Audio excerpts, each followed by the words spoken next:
Hi, നമ്മളെല്ലാവരും തന്നെ നമ്മുടെ പാരൻസിനെ അല്ലെങ്കിൽ അവരുടെ പാരൻറ്റിങ് രീതികളെയൊക്കെ ഭയങ്കരമായിട്ട് കുറ്റം പറഞ്ഞിട്ടുള്ള ആൾക്കാരാണ്. സപ്പോസ് ഒരു ചെറിയൊരു എക്സാമ്പിൾ പറയുകയാണെന്നുണ്ടെങ്കിൽ, നമുക്ക് എക്സാമിനൊക്കെ മാർക്ക് കുറയാണെന്നുണ്ടെങ്കിൽ നമ്മൾ പലപ്പോഴായിട്ട് പറയുന്ന ഒരു കാര്യമാണ്, അയ്യോ നിങ്ങൾക്കും പഠിക്കുന്ന സമയത്ത് വലിയ മാർക്കൊന്നും ഉണ്ടായിട്ടില്ലല്ലോ എന്നുള്ള രീതിയിൽ അവരെ കുറ്റം പറയും, അല്ലെങ്കിൽ അവരുടെ ഒരു തെറ്റായിട്ട് അതിനെ മാറ്റിയെടുക്കും. പിന്നെ അതേപോലെ നമുക്ക് ലൈഫിൽ എന്തെങ്കിലും ഒരു പ്രശ്നം വരുന്ന സമയത്ത്, ഭയങ്കരമായിട്ടുള്ള സ്ട്രഗിൾസ് ഒക്കെ വരുന്ന സമയത്ത്, റിലേഷൻഷിപ്പിലായിരിക്കാം, വർക്ക് റിലേറ്റഡ് ആയിരിക്കാം, നമുക്കൊരു ഡിസിഷൻ എടുക്കാൻ പറ്റാത്തൊരവസ്ഥയ്ക്ക് വരുന്ന സമയത്ത് നമ്മൾ പലപ്പോഴായിട്ട് പറയുന്ന ഒരു കാര്യമാണ്, അയ്യോ അതെൻ്റെ പാരൻറ്റിങ് ഭയങ്കര മോശമായിരുന്നു, അല്ലെങ്കിൽ അവർ പാരൻറ്റിങ് ചെയ്ത രീതി ഭയങ്കര മോശമായിരുന്നു, അതുകൊണ്ടാണ് അതിൻ്റെ ഒരു ബൈ പ്രോഡക്റ്റ് എന്നുള്ള രീതിയിലാണ് ഈ ഒരു പ്രശ്നങ്ങളൊക്കെ വരുന്നത് എന്നുള്ള രീതിയിൽ നമ്മൾ പലപ്പോഴായിട്ട് ഈ ഒരു പാരൻറ്റിങ് എന്നുള്ളൊരു ടേമും വെച്ചുകൊണ്ട് അവരെ കുറ്റം പറയുന്ന ആൾക്കാരാണ് നമ്മൾ. ഹായ് ഹലോ, എല്ലാവർക്കും നമസ്കാരമുണ്ട്. സ്റ്റോറീസ് വിത്ത് അക്ഷയയിൽ കൂടുതൽ അക്ഷയ് പ്രകാശാണ്. അപ്പോൾ ഇന്നത്തെ എപ്പിസോഡിൽ നമ്മൾ സംസാരിക്കാനായിട്ട് പോകുന്നത് ബാഡ് പാരൻറ്റിങ്, അല്ലെങ്കിൽ എന്താണ് ശരിക്കും പാരൻറ്റിങ്, എങ്ങനെ ആയിരിക്കണം ഒരു പാരൻറ്റ് എന്നുള്ളതിനെ കുറിച്ചൊക്കെയാണ്. ഞാൻ എൻ്റെ ഒരു ലൈഫിൽ ഒരു എക്സാമ്പിൾ വെച്ചിട്ട് തന്നെ പറയാം. ഞാൻ പഠിച്ചത് എഞ്ചിനീയറിംഗ് ആയിരുന്നല്ലോ, നിങ്ങൾക്ക് എല്ലാവർക്കും അറിയാവുന്ന പോലെ തന്നെ മെക്കാനിക്കൽ എഞ്ചിനീയറിംഗ് ആയിരുന്നു ചെയ്തിട്ടുണ്ടായിരുന്നത്. പക്ഷേ 8ാം ക്ലാസ് തൊട്ടിട്ട് എൻ്റെ ഒരു ആഗ്രഹം എന്നൊക്കെ പറയുന്നത് എനിക്ക് VFX പഠിക്കണം, അല്ലെങ്കിൽ ആനിമേഷൻ സ്റ്റുഡിയോസ് അങ്ങനത്തെ പരിപാടികളൊക്കെ പഠിക്കണം, അങ്ങനത്തെ കാര്യങ്ങളൊക്കെ ഭയങ്കര ഇൻട്രസ്റ്റ് ഉണ്ടായിരുന്നു 8ാം ക്ലാസ് തൊട്ടിട്ട്. ആൻഡ് ആ ഒരു സമയത്ത് ഞാനിങ്ങനെ തപ്പിപ്പിടിച്ച് ഗൂഗിളൊക്കെ ചെയ്തിട്ട് എന്തോ മുംബൈയിലുള്ള ഏതോ സ്കൂളും കാര്യങ്ങളൊക്കെ വീട്ടിൽ അവരോട് പറഞ്ഞ് അവർ ആ പ്രഷറൈസ് ഒക്കെ ചെയ്തിട്ടുണ്ടായിരുന്നു. ആ ഒരു സമയത്ത് എനിക്ക് ഇവിടെ പോകണം എന്നൊക്കെ പറഞ്ഞുകൊണ്ട്. പക്ഷേ ആ ഒരു സമയത്ത് ചിലപ്പോൾ ആ ഒരു ചെറിയൊരു ഏജ് ഉണ്ടായിരിക്കാം, അല്ലെങ്കിൽ അവരതിന് സമ്മതിച്ചിട്ടുണ്ടായിരുന്നില്ല എന്നുള്ളത്.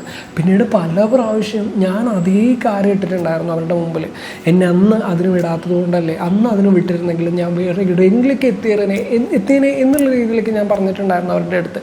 ഈവൻ എഞ്ചിനീയറിങ്ങിന് പോയ സമയത്തായി കഴിഞ്ഞാലും, അല്ലെങ്കിൽ അതിൽ ബാക്ക് പേപ്പേഴ്സൊക്കെ വന്ന സമയത്തായി കഴിഞ്ഞാലും ഞാൻ അവരെ തന്നെ കുറ്റം പറയുമായിരുന്നു.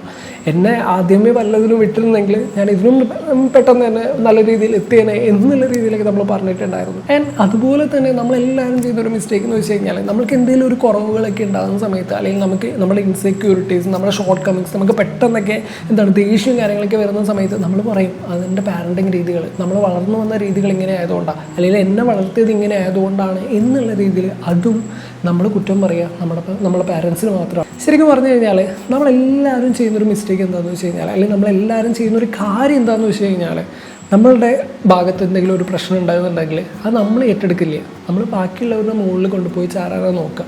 ഇത് ഇങ്ങനെ ഒരു പ്രശ്നം വരുന്ന സമയത്ത് നമ്മൾ നേരെ പറയും നമ്മളെ വളർത്തിയത് രീതി കൊണ്ടാണ്, അല്ലെങ്കിൽ നമ്മുടെ പാരൻസിൻ്റെ മിസ്റ്റേക്ക് കൊണ്ടാണ് ഇങ്ങനെയൊക്കെ സംഭവിച്ചത്, അല്ലെങ്കിൽ നമ്മളിങ്ങനെ ആയിപ്പോയത് അവർ കാരണമാണ് ഇങ്ങനെ ആയിപ്പോയി എന്നുള്ള രീതിയിലായിരിക്കും നമ്മൾ ബാക്കിയുള്ളവരുടെ മുമ്പിൽ പോർട്രേ ചെയ്യുന്നുണ്ടാവുക.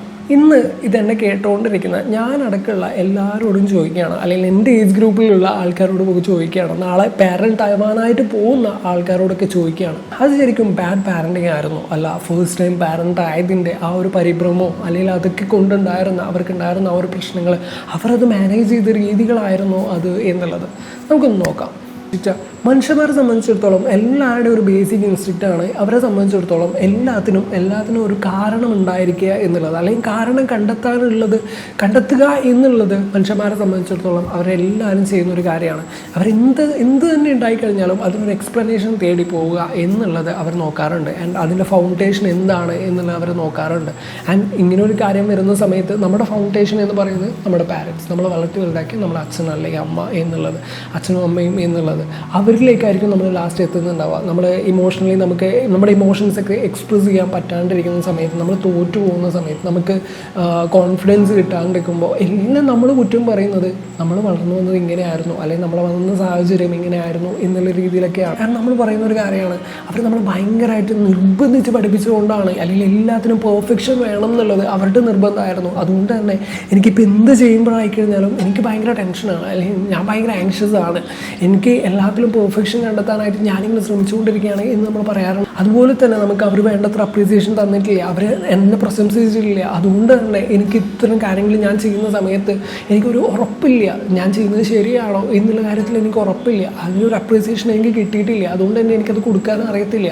അല്ലെങ്കിൽ നമ്മൾ പറയും, നമ്മുടെ പാരൻസ് നമ്മളോട് ഇഷ്ടമാണ് എന്നുള്ള രീതിയിൽ ഒരു ഐ ലവ് യു പോലും നമ്മളുടെ അടുത്ത് പറഞ്ഞിട്ടില്ല എന്നുള്ള രീതിയിലൊക്കെ നമ്മൾ പറയാറുണ്ട്. അതുകൊണ്ട് തന്നെ അതുകൊണ്ടാണ് നമ്മൾക്കത് എക്സ്പ്രസ് ചെയ്യാനായിട്ട്, ബാക്കിയുള്ളവരുടെ അടുത്ത് എക്സ്പ്രസ് ചെയ്യാനായിട്ട് പറ്റാത്തത് എന്നുള്ള രീതിയിൽ നമ്മൾ സംസാരിക്കാറുണ്ട്. ഓക്കെ, ശരിയാണ്, നമ്മൾ മൗൾഡ് ചെയ്തെടുക്കുന്നത് അല്ലെങ്കിൽ നമ്മൾ ഒരു ഹ്യൂമൻ ബീയിങ് എന്നുള്ള രീതിയിൽ നമ്മൾ മെച്യൂർ ആവുന്നത് അല്ലെങ്കിൽ നമ്മുടെ ഒരു ബ്രെയിനും കാര്യങ്ങളൊക്കെ വർക്ക് ചെയ്യുന്നത് ഇതിലൊക്കെ ഒരു പങ്കുണ്ട്. ഇതൊക്കെ ഒരു പങ്കുണ്ട്. ഒരു ചൈൽഡ്ഹുഡിൽ നമ്മൾ ഇങ്ങനെ കേൾക്കുന്ന കാര്യങ്ങളും നമ്മൾ കടന്നു പോകുന്ന കാര്യങ്ങളും ഒക്കെ അതിനൊരു പങ്ക് വഹിക്കുന്നുണ്ട്.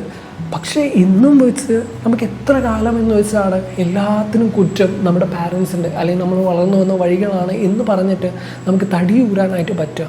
നമ്മൾ ആരും തന്നെ വണ്ടി ഓടിക്കുന്ന സമയത്ത് നമ്മളെപ്പോഴും റയർ വ്യൂ നോക്കിയിട്ടല്ലല്ലോ വണ്ടി ഓടിക്കുന്നത്. നമ്മളെപ്പോഴും മുന്നോട്ടേക്കാണ് നമ്മൾ നോക്കണേ, അല്ലെങ്കിൽ മുന്നോട്ടുള്ള വഴികളാണ് നമ്മൾ തേടണേ. അല്ലാണ്ട് എപ്പോഴും നമ്മൾ തിരിഞ്ഞു നോക്കിക്കഴിഞ്ഞാൽ നമുക്ക് മുന്നോട്ടുള്ള വഴികൾ കാണില്ലേ. സോ ഇനി ഞാൻ പറയാൻ പോകുന്ന കാര്യങ്ങൾ നിങ്ങളൊന്ന് മനസ്സിരുത്തി ഇത്തരം കാര്യങ്ങളൊക്കെ വിടുക. ഓക്കെ, തെറ്റ് അവരുടെ ഭാഗത്ത് സംഭവിച്ചിട്ടുണ്ട്, അവർ വളർത്തിയ രീതികളൊക്കെ ചില കാര്യങ്ങളിൽ അവർ മിസ്റ്റേക്സ് അവരുടെ ഭാഗത്തും വന്നിട്ടുണ്ട്. ആരും പെർഫെക്റ്റ് അല്ലല്ലോ, അപ്പോൾ അവരുടെ ഭാഗത്തൊക്കെ വന്നിട്ടുണ്ട്. പക്ഷേ ഇനി പറയാൻ പോകുന്ന കാര്യങ്ങൾ നിങ്ങളൊന്ന് മനസ്സിരുത്തി ഒന്ന് കേൾക്കുക. നമ്മുടെ അടുത്തേക്ക് ഒരു പ്രൊജക്റ്റ് ഏൽപ്പിക്കുകയാണ്. ഒരു മനുഷ്യനെ, ഒരു സക്സസ്ഫുള്ളായ, ഒരു ഹാപ്പിയായ, ഒരു ഹെൽത്തി ആയിട്ടുള്ള ഒരു മനുഷ്യനെ നമ്മൾ എങ്ങനെ ഉണ്ടാക്കിയെടുക്കുക എന്നുള്ളതാണ് നമ്മളുടെ എല്ലാവരുടെയും മുന്നിലേക്ക് ഏൽപ്പിക്കുന്ന ഒരു പ്രൊജക്റ്റ് എന്ന് വിചാരിക്കുക. ആൻഡ് കുറച്ച് കാര്യങ്ങൾ നിങ്ങളുടെ മൈൻഡിലേക്ക് വെക്കുക. You don't have A prior experience. നിങ്ങൾക്ക് ഇതിലൊരു മുൻപരിചയമില്ല. മുന്നേ ഇതുപോലെ ഒരു മനുഷ്യൻ ഉണ്ടാക്കിയെടുത്ത അല്ലെങ്കിൽ അതിന് വളർത്തിയെടുത്ത പരിചയം നിങ്ങൾക്കില്ല എന്നുള്ളത് നിങ്ങൾ മനസ്സിൽ വെക്കുക. അതുപോലെ തന്നെ ഇതെങ്ങനെ ചെയ്യണം, ഇതിനു വേണ്ടിയിട്ട് ഒരു യൂസർ മാനുവലോ അങ്ങനെ കാര്യങ്ങളോ ഒന്നുമില്ല എന്നുള്ളതും നിങ്ങളുടെ മൈൻഡിലേക്ക് വെക്കുക. അതുപോലെ തന്നെ നമ്മളുടെ പാരൻസിനെ സംബന്ധിച്ചിടത്തോളം അവർക്കും ഇതുപോലെ ഒരു യൂസർ മാനുവലോ കാര്യങ്ങളോ ഒന്നും കിട്ടിയിട്ടുണ്ടായിരുന്നില്ല. അവരുടെ പാരൻസ് വളർത്തിയ രീതികളും അല്ലെങ്കിൽ അവർ അറിഞ്ഞ കാര്യങ്ങളൊക്കെ വെച്ചിട്ടായിരിക്കും നമ്മളെ വളർത്തിയിട്ടുണ്ടാവുക. അതേപോലെയാണ് നമ്മളുടെ മുന്നിലേക്ക് ഇപ്പോൾ ഈ ഒരു പ്രോജക്റ്റ് വന്നേക്കുന്നത്. ഈ കുട്ടീനെ നമ്മൾ എങ്ങനെ ഒരു ഹെൽത്തി ആയിട്ടുള്ള, ഒരു ഹാപ്പി ആയിട്ടുള്ള, ഒരു സക്സസ്ഫുൾ ആയിട്ടുള്ള ഒരു മനുഷ്യനായിട്ട് വളർത്താനായിട്ട് പറ്റും. ആൻഡ് വേറൊരു കാര്യം കൂടി മനസ്സിലാക്കുക, ഈ ഒരു പ്രോജക്റ്റിൽ മാത്രമല്ല നമ്മളുടെ ഫോക്കസ്. നമ്മളെ സംബന്ധിച്ചിടത്തോളം നമ്മളുടെ കരിയർ ഉണ്ട് ഒരു സൈഡിൽ, നമ്മുടെ പാർട്ട്ണർ, നമ്മുടെ ഫിനാൻഷ്യൽ സ്റ്റെബിലിറ്റി ഉണ്ട്. അതുപോലെ തന്നെ നമ്മൾ വളർന്നു വന്ന കുറേ ട്രോമാസും കാര്യങ്ങളൊക്കെ ഉണ്ടാവും. നമ്മൾ കടന്നു പോയ കുറേ ട്രോമാസും കാര്യങ്ങളൊക്കെ ഉണ്ടാവും. ചൈൽഡ്ഹുഡ് തൊട്ട് തന്നെ നമ്മൾ ക്യാരി ചെയ്തുകൊണ്ട് നടക്കുന്ന കുറേ ട്രോമാസും കാര്യങ്ങളൊക്കെ ഉണ്ടാവും. ആൻഡ് അതൊക്കെ ഡീൽ ചെയ്ത് അതൊക്കെ മാനേജ് ചെയ്തിട്ട് അതിൻ്റെ കൂടെയാണ് ഈ പറഞ്ഞ പ്രൊജക്റ്റ് കൂടി നമ്മൾ മുന്നോട്ട് കൊണ്ടുവരാനായിട്ട് പോണേ. ആൻഡ് നിങ്ങളൊന്ന് ആലോചിച്ച് നോക്കി, ശരിക്കും പറഞ്ഞു കഴിഞ്ഞാൽ ഇതാണ് നമ്മളുടെ പാരൻസ്, ഇതാണ് നമ്മളുടെ അച്ഛൻ അല്ലെങ്കിൽ നമ്മുടെ അമ്മ എന്നുള്ളത്. നിങ്ങളൊന്ന് ആലോചിച്ച് നോക്കിയേ. നമ്മൾ വരുന്നതിന് മുന്നേ അവർ ഒരു പാരൻറ്റോ അങ്ങനെയൊന്നും ആയിരുന്നില്ല, ഒരു അച്ഛനോ അമ്മയോ ഒന്നും ആയിരുന്നില്ല അവർ, അല്ലെങ്കിൽ അവരൊരു പാരൻ്റ് ആയിരുന്നില്ല. ആ ഒരു സമയത്ത് അവരുടെ 25-30 വയസ്സുകളിലേക്കാണ് അവരുള്ളത്. അവരെ സംബന്ധിച്ചിടത്തോളം അവരും ലൈഫ് ഫിഗർ ഔട്ട് ചെയ്യാനായിട്ട് ശ്രമിച്ചുകൊണ്ടിരിക്കുകയാണ്. അവരുടെ പാഷൻസ് ആയി കഴിഞ്ഞാൽ, അവരുടെ കരിയർ ആയി കഴിഞ്ഞാൽ അവർക്ക് ഇതിങ്ങനെ സ്ട്രഗിൾ ചെയ്ത് ലൈഫൊന്ന് സെറ്റാക്കാൻ വേണ്ടിയിട്ട് അവരും ശ്രമിച്ചുകൊണ്ടിരിക്കുകയാണ്. ആ ഒരു സമയത്താണ് നമ്മൾ എന്നുള്ളത്.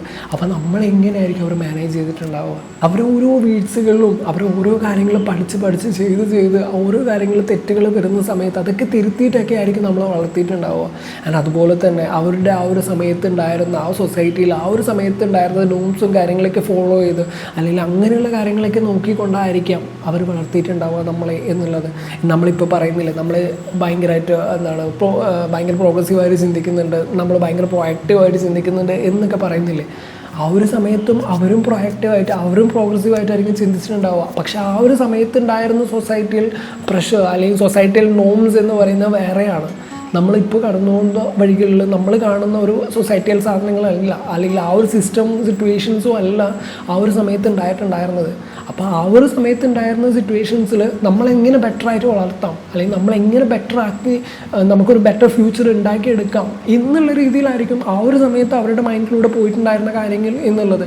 നമ്മളിപ്പോൾ പറയുന്ന ഈ ഒരു പ്രോഗ്രസീവ് സാധനങ്ങളൊന്നും അല്ല ആ ഒരു സമയത്ത് എന്നുള്ളത്. ആൻഡ് അതുപോലെ തന്നെ നമ്മൾ പറയാൻ ചാൻസ് ഉള്ള ഒരു കാര്യമാണ്, നമ്മുടെ അച്ഛനും അമ്മയ്ക്കും സംബന്ധിച്ചിടത്തോളം അവർക്കൊന്നും സ്നേഹം എക്സ്പ്രസ് ചെയ്യാൻ അറിയത്തില്ല. ലവ് എന്താണെന്നുള്ളത് എക്സ്പ്രസ് ചെയ്യാൻ അവർക്ക് അറിയത്തില്ല എന്നുള്ളത് നമ്മൾ പറയാറുണ്ട്. ആൻഡ് അതിനുള്ള ബേസിക് ആയിട്ടുള്ള റീസൺ ഞാൻ പറഞ്ഞുതരാം. അല്ലെങ്കിൽ നമ്മുടെ പേഴ്സ്പെക്റ്റീവ് ഒന്ന് ചേഞ്ച് ചെയ്യേണ്ട ആവശ്യകതയെക്കുറിച്ചിട്ടാണ് ഞാൻ പറയാനായിട്ട് പോകുന്നത്. നമുക്ക് അച്ഛൻ്റെ കേസ് എടുക്കാം. അച്ഛനെ സംബന്ധിച്ചിടത്തോളം അച്ഛൻ നമ്മുടെ അടുത്ത് അധികം അങ്ങോട്ട് സംസാരിക്കാനോ നമ്മുടെ കൂടെ ടൈം സ്പെൻഡ് ചെയ്യാനോ അങ്ങനെ ഒന്നും നിന്നിട്ടുണ്ടാവില്ല. പക്ഷേ അച്ഛൻ ഒരു സൈഡിൽ നമുക്ക് വേണ്ടിയിട്ടുള്ള ഭക്ഷണവും നമ്മുടെ വസ്ത്രവും അതും ഇതും നമ്മൾക്കൊരു ബെറ്റർ ഫ്യൂച്ചർ അല്ലെങ്കിൽ നമ്മുടെ ബെറ്റർ ലിവിങ് ഉണ്ടാക്കിയെടുക്കാനായിട്ട് അച്ഛനൊരു സൈഡിൽ ഇങ്ങനെ കഷ്ടപ്പെട്ടുകൊണ്ടേയിരിക്കുകയാണ്. അച്ഛനൊരു നമുക്കെല്ലാവർക്കും വേണ്ടിയിട്ടുള്ള നമ്മൾ മുന്നോട്ട് പോകണമെന്നുണ്ടെങ്കിൽ വേണ്ടിയിട്ടുള്ള പൈസയും അല്ലെങ്കിൽ നമുക്ക് ഭക്ഷണം അതും ഇതൊക്കെ ഉണ്ടാക്കിയെടുക്കാനുള്ള കഷ്ടപ്പാടിലാണ് ഒരു സൈഡിൽ എന്നുള്ളത്. ചിലപ്പോൾ അച്ഛൻ്റെ സ്നേഹം എന്ന് പറയുന്നത് ഇതേപോലെയുള്ള കാര്യങ്ങൾ നമുക്ക് ബെറ്റർ ഫ്യൂച്ചർ ഉണ്ടാക്കിയെടുക്കാൻ എന്തൊക്കെ ചെയ്യണോ അതൊക്കെ ചെയ്യുന്നതായിരിക്കാം അച്ഛൻ കാണിക്കുന്നതല്ലേ, അല്ലെങ്കിൽ വേ എന്ന് പറയുന്നത് അച്ഛൻ്റെ ഒരു love language, way of expressing love എന്ന് പറയുന്നത് അതായിരിക്കാം എന്നുള്ളതാണ്. അമ്മ എടുക്കുക. അമ്മേനെ സംബന്ധിച്ചിടത്തോളം നമ്മളെപ്പോഴും പറയുന്നൊരു കാര്യമാണ്, അമ്മ ചെറുപ്പത്തിലേക്കുള്ള സമയത്ത് അമ്മ നമ്മളെ ഭയങ്കരമായിട്ട് വഴക്കൊക്കെ പറയും. പഠിക്കാനൊക്കെ ഇരിക്കുന്ന സമയത്ത് ഭയങ്കരമായിട്ട് വഴക്കൊക്കെ പറയും. അപ്പോൾ നമ്മൾ ഭയങ്കരമായിട്ട് ഹേർട്ട് ആവുന്നുണ്ടോ, നമ്മൾ അടിക്കൊക്കെ ചെയ്യുന്നുണ്ടാവും ചിലപ്പോൾ. പക്ഷേ നമ്മൾ ഭയങ്കരമായിട്ട് ഹേർട്ട് ആവുന്നുണ്ടാവും. പക്ഷേ ആ ഒരു സമയത്ത് നമുക്ക് അത്രയും വിഷമം ഉണ്ടാകുന്നത് അവർ നമ്മളെ വിഷമിപ്പിക്കണം എന്നുള്ളത് കൊണ്ടല്ല, നമുക്ക് നമ്മളെ വിഷമിപ്പിക്കണം എന്നുള്ള ഉദ്ദേശത്തിലല്ല നമ്മൾ അടിക്കുന്നതും അല്ലെങ്കിൽ നമ്മളെ വഴക്ക് പറയുന്നതും ഒന്നും. അമ്മേനെ സംബന്ധിച്ചിടത്തോളം അമ്മേൻ്റെ മൈൻഡിൽ ഉള്ള കാര്യം എന്താണെന്ന് വെച്ച് കഴിഞ്ഞാൽ നമുക്ക് നമ്മൾ നല്ല ഫ്യൂച്ചർ ഉണ്ടാവണം, നമ്മൾ നല്ല ഭാവി ഉണ്ടാവണം, നല്ലപോലെ പഠിച്ച് നല്ല അക്കാഡമിക്സും കാര്യങ്ങളൊക്കെ ഉണ്ടാക്കിയിട്ട് നല്ല രീതിയിൽ നല്ലൊരു ജോബൊക്കെ ഇട്ട് നല്ല സെറ്റിൽ ആവണം എന്നുള്ളതായിരിക്കും അമ്മേനെ സംബന്ധിച്ചിടത്തോളം. സൊസൈറ്റിയിൽ നല്ല രീതിയിൽ നമ്മുടെ മക്കൾ വളർന്നു വരണം എന്നുള്ളതൊക്കെ ആയിരിക്കും അമ്മേൻ്റെ ആ ഒരു സമയത്ത് ചിന്ത എന്നുള്ളത്.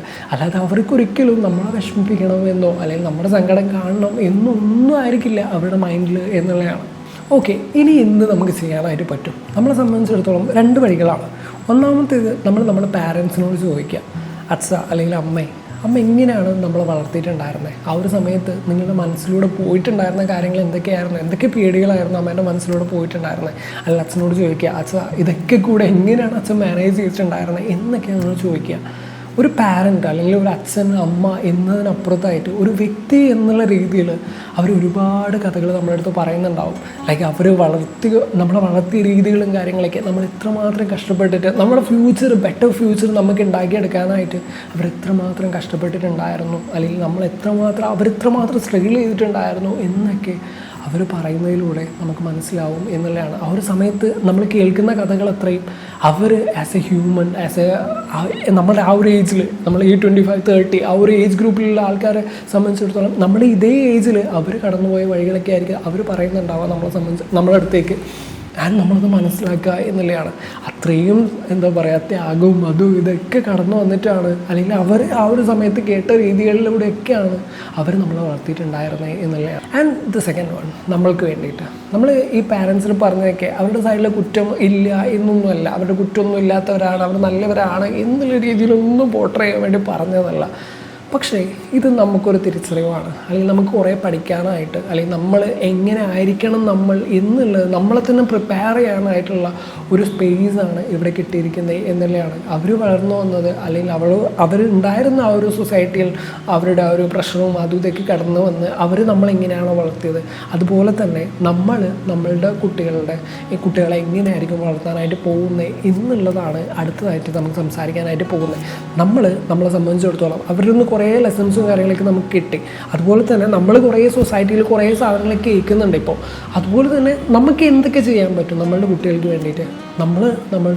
വേണ്ടിയിട്ട് അവരെ കേൾക്കാനായിട്ട് അവർക്കൊരു ഓപ്പൺ കമ്മ്യൂണിക്കേഷനുള്ള ഒരു സ്പേസ് ഉണ്ടാക്കിയെടുക്കുക എന്നുള്ളത്. അവരുടെ ഇമോഷൻസ് നമ്മൾ വാലിഡേറ്റ് ചെയ്യുക, അവരെന്തുകൊണ്ടാണ് അവർക്കത് പറയാനുള്ള ആ ഒരു ഓപ്പൺ സ്പേസ് ഉണ്ടാക്കിയെടുക്കുക എന്നുള്ളത്. ആൻഡ് അവരാദ്യമേ തന്നെ കുറ്റം പറയാതെ അവരുടെ തെറ്റുകൾ കണ്ടിട്ട് അവർ തിരുത്താനായിട്ട് എന്തുകൊണ്ടാണ് തെറ്റുകൾ വന്നത് എന്നൊക്കെ പറഞ്ഞ് മനസ്സിലാക്കാനും അവരെങ്ങനെ നല്ല കുട്ടികളായിട്ട് അല്ലെങ്കിൽ നമ്മൾ ഒരുമിച്ച് ഗ്രോ ചെയ്യാനായിട്ട് as A parent as A കുട്ടി എന്നുള്ള രീതിയിൽ ഒരുമിച്ച് ഗ്രോ ചെയ്യാനായിട്ട് എങ്ങനെയൊക്കെ നമുക്ക് ചെയ്യാൻ പറ്റും എന്നുള്ള രീതിയിലൊക്കെ നമ്മൾ ചിന്തിച്ച് തുടങ്ങുക എന്നുള്ളതാണ്. ഞാൻ വല്ല അവസാനിപ്പിക്കുകയാണ്, നമുക്ക് ആർക്കും തന്നെ ഒരു പെർഫെക്റ്റ് പാരൻ്റ് ആവാനായിട്ട് പറ്റില്ല. പക്ഷെ നമുക്ക് എല്ലാവർക്കും ഒരു ബെറ്റർ പാരൻ്റ് ആവാം. നമ്മൾക്ക് അവരെ കേൾക്കാം, അവരെന്തുകൊണ്ടാണ് ഇത്തരം പ്രശ്നങ്ങളിലൂടെയൊക്കെ പോകുന്നത്, അവരുടെ പ്രശ്നങ്ങൾ എന്താണ് അത് പറയാനായിട്ടുള്ള അല്ലെങ്കിൽ അത് കേൾക്കാനായിട്ടുള്ള സ്പേസ് നമുക്ക് അവർക്ക് ഉണ്ടാക്കി കൊടുക്കാനായിട്ട് പറ്റും. ആൻഡ് അത് നമ്മളെ ഭയങ്കരമായിട്ട് ഗ്രോ ചെയ്യും എന്നുള്ളതാണ്. ആൻഡ് അവരെ സംബന്ധിച്ചിടത്തോളം അവരാണ് കുറേ പ്രോഗ്രസീവായിട്ടുള്ള ചിന്തകളും കുറേ ക്രിയേറ്റീവായിട്ടുള്ള ചിന്തകളും കുറേ പുതിയ കാര്യങ്ങളൊക്കെ ടെക്നോളജിക്കലായിട്ടായിരിക്കും അല്ലെങ്കിൽ പുതിയ കുറേ സാധനങ്ങളൊക്കെ അവർക്കാണ് കിട്ടുന്നത്. അവരെ സംബന്ധിച്ചിടത്തോളം അവർ പറയാനുള്ളത് അവരിൽ നിന്ന് നമുക്ക് ഒരുപാട് പഠിക്കാനുണ്ട് എന്നുള്ളതാണ്. അവരോടായിട്ട് നിരന്തരം കമ്മ്യൂണിക്കേറ്റ് ചെയ്യുക, നല്ലൊരു കോൺവെർസേഷൻ ആസ് എ പാരൻ്റ് എന്നുള്ള രീതിയിൽ, ഒരു ഫ്രണ്ടായിട്ട്, അല്ലെങ്കിൽ ഒരു പാരൻ്റ് ഒരു കുട്ടി എന്നുള്ള രീതിയിലല്ലാതെ ഒരു ഫ്രണ്ടായിട്ട് അവരുടെ കാര്യങ്ങളൊക്കെ മനസ്സിലാക്കാനും അവർക്ക് ഒരു പ്രോപ്പറായിട്ടുള്ള ഒരു കമ്മ്യൂണിക്കേഷനും കാര്യങ്ങളൊക്കെ ബിൽഡ് ചെയ്യുക എന്നുള്ളത്. അങ്ങനെ നമുക്ക് എന്തായാലും തന്നെ ഒരു ബെറ്റർ ലൈഫ്, ബെറ്റർ ഫ്യൂച്ചർ നമുക്ക് എല്ലാവർക്കും ഉണ്ടാക്കിയെടുക്കാനായിട്ട് പറ്റും. അത് അവർ നല്ല പാരൻസായിട്ട് വളർത്താനായിട്ടൊക്കെ പറ്റും. സോ ഇത്രയും കാര്യങ്ങളൊക്കെയാണ് ഇന്ന് പറയാനായിട്ടുള്ളത്. അപ്പോൾ എല്ലാവരും നിങ്ങളുടെ ലൈഫിലേക്കും ഇത്തരം കാര്യങ്ങളൊക്കെ നിങ്ങളുടെ അഭിപ്രായങ്ങളും കാര്യങ്ങളൊക്കെ പറയുക. ആൻഡ് എനിക്ക് തോന്നിയിട്ടുള്ള കുറച്ച് കാര്യങ്ങളൊക്കെയാണ്, എനിക്ക് ഈ ഒരു സമയത്ത് തോന്നിയിട്ടുള്ള കുറച്ച് കാര്യങ്ങളൊക്കെയാണ് പറഞ്ഞിട്ടുള്ളത്. നമ്മളെപ്പോഴും നമ്മുടെ പാരൻസിനെയും നമ്മുടെ പാരൻറ്റിങ് രീതികളെയും അവരുടെ പാരൻറ്റിങ് രീതികളെയും അല്ലെങ്കിൽ നമ്മൾ വളർന്നു വന്ന വഴികളും ഇതൊക്കെ നമ്മളെപ്പോഴും കുറ്റം പറയുന്ന ഒരു കാര്യമാണ്. ഇനി നമ്മൾ കുറ്റം പറയാതെ നമുക്ക് എന്താണ് ശരി, എന്തായിരുന്നു അവർ ഉദ്ദേശിച്ചിട്ടുണ്ടായിരുന്നത്, അവരുടെ പ്യുവറായിട്ടുള്ള അവരുടെ ഇൻറ്റൻഷൻ എന്തായിരുന്നു, അവരുടെ വേ ഓഫ് എക്സ്പ്രസിങ് ലവ് ആയിരുന്നോ അത്, അല്ല ശരിക്കും അവർക്ക് നമ്മളോട് ദേഷ്യമായിരുന്നോ എന്നൊക്കെ നിങ്ങൾക്ക് ഇപ്പോൾ ഏകദേശം മനസ്സിലായിട്ടുണ്ടാവും എന്ന് വിചാരിക്കുകയാണ്. സോ എന്തായാലും കേട്ടുകൊണ്ടിരിക്കുന്നത് സ്റ്റോറീസ് വിത്ത് അക്ഷയാണെങ്കിൽ കൂടെയുള്ള അക്ഷയ പ്രകാശനാണ്. അപ്പോൾ പുതിയൊരു എപ്പിസോഡിൽ പുതിയൊരു വിശേഷങ്ങളും കാര്യങ്ങളൊക്കെ ആയിട്ട് വീണ്ടും കാണാം. ടാറ്റാ, ബൈ.